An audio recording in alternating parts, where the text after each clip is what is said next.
आपण बघत असलेले व्हिडिओमधील दृश्य पुष्पा मूवीमधील नसून ते आहेत मूळ शहरातील।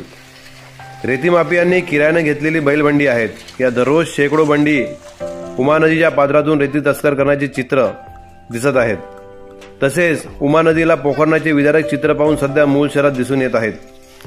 पुष्पा 2 मध्ये पुष्पा चंदनाच्या टोळीने अख्खे जंगल साफ करून टाकलेले दाखवलेले आहे।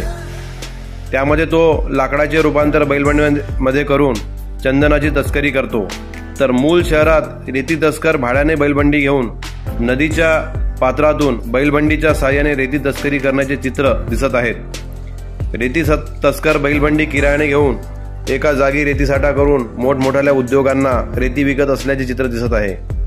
उमा नदीवरील हा घाट डेपो जाणार असे ऐकायला मिळत आहे, परंतु आधीच रेती माफियांनी या नदीला पोखरून जागोजागी खड्डे पाडून ठेवलेले आहे।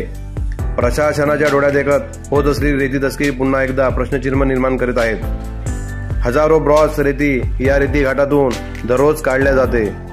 प्रशासनाच्या डोळ्यात देखत प्रशासनाच्या महसुलांवर रेती तस्कर डल्ला मारत असल्याचे चित्र दिसत आहे। खबर महाराष्ट्र न्यूज करिता गणेश पुण्यप्रतिवार, मूल चंद्रपूर।